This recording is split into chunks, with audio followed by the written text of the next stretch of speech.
Chapter 25. "These events took place last winter, sir," said Mrs. Dean, "just over a year ago. Last winter, I never imagined that a year later I'd be entertaining a stranger to the family by recounting them. Yet, who knows how long you'll remain a stranger? You're too young to be content living alone forever. And I have a feeling that no one could meet Catherine Linton and not fall in love with her. You smile. But why do you seem so animated and engaged when I speak of her? And why have you asked me to hang her portrait over your fireplace? And why?" "Hold on, my dear friend," I cried out. "It's entirely possible that I could fall in love with her, but would she ever love me back? I doubt it too much to risk my peace by diving into temptation. Besides, my home isn't here. I belong to the bustling world, and I must return to it. Tell me, did Catherine obey her father's wishes?" "She did," the housekeeper continued. "Her love for him was still the strongest feeling in her heart.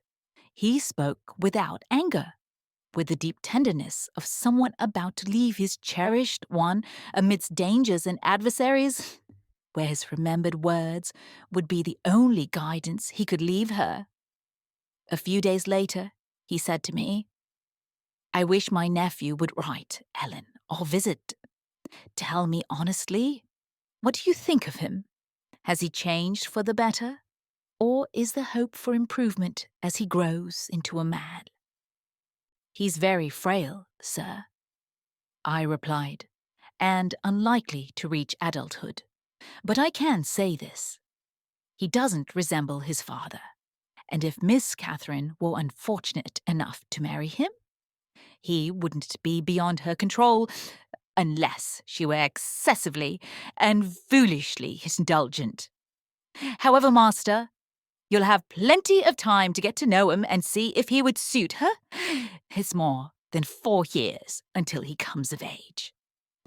Edgar sighed and walked to the window, gazing out towards Gimmerton Kirk.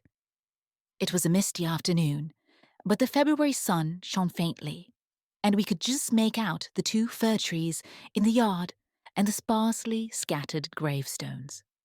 "I've often prayed," he half murmured to himself, "for the arrival of what's coming, and now I find myself shrinking from it, afraid.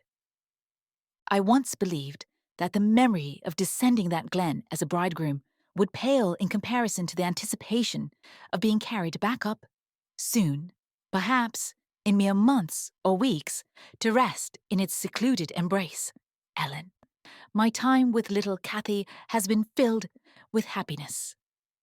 Through the chill of winter nights and the warmth of summer days, she has been a living hope by my side. What I've found equal contentment in solitude among those stones beneath the ancient church, lying on the green mound of her mother's grave during the long June evenings, yearning for the day I might rest beneath it myself. What can I do for Cathy? How do I leave her? I wouldn't mind Linton being Heathcliff's son, nor him taking her from me if he could truly comfort her in my absence. I wouldn't care if Heathcliff achieved his goals and took my last joy from me. But if Linton proves unworthy, merely a weak pawn to his father, I cannot leave her to him. And though it pains me to dampen her bright spirit, I must persist in making her sad while I live and leaving her alone when I die. My dear, I would rather entrust her to God and lay her to rest before me." "Entrust her to God as it stands, sir," I replied, "and should we lose you, may he prevent it. Under his guidance, I will remain her friend and adviser to the end. Miss Catherine is a good girl. I have no fear that she will stray wilfully, and those who fulfill their duties are always ultimately rewarded.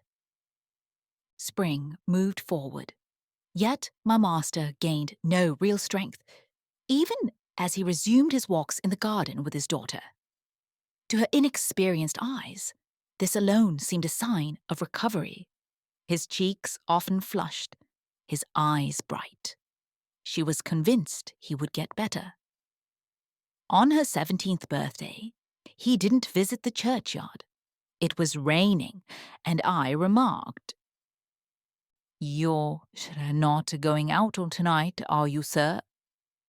He replied, "No, I'll postpone it a bit this year."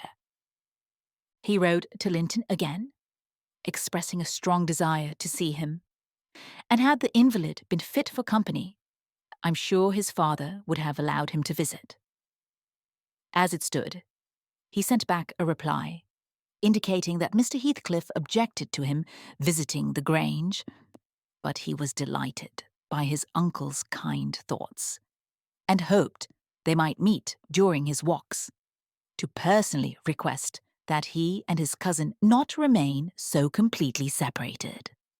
That part of his letter was straightforward, and likely his own words. Heathcliff knew he could make a compelling case for Catherine's company then. "I'm not asking for her to visit here," he said, "but am I never to see her because my father forbids me from going to her home, and you forbid her from coming to mine? Please occasionally ride with her towards the Heights. Let us exchange a few words in your presence. We've done nothing to deserve this separation, and you're not angry with me. You admit you have no reason to dislike me. Dear uncle, please send me a kind note tomorrow, and grant me permission to meet you anywhere you choose, except at Thrushcross Grange. I believe if we met, you'd see that my father's character isn't mine. He claims I resemble you more than him, and though I have faults that make me unworthy of Catherine, she has forgiven them. And for her sake, you should too. You asked about my health. It's improving. But as long as I'm cut off from hope and stuck in solitude, or with people who never have and never will like me, how can I be cheerful and well?" Edgar, though sympathetic to the boy, couldn't agree to his request because he couldn't bring Catherine along. He suggested they might meet in the summer and encouraged him to keep writing occasionally, promising to offer advice and comfort through letters. Fully aware of his difficult family situation, Linton complied, and if left unchecked, would likely have filled his letters with complaints and grievances. However, his father kept a close eye on him and insisted on reviewing every line sent to my master. So instead of detailing his personal sufferings, he focused on the painful separation from his friend and love, gently suggesting that Mr. Linton must soon allow a meeting, or he'd fear being misled with false promises. Cathy was a strong ally at home, and together they eventually persuaded my master to agree to their having a ride or walk together about once a week, under my supervision, on the moors nearest the Grange, as June found him still declining.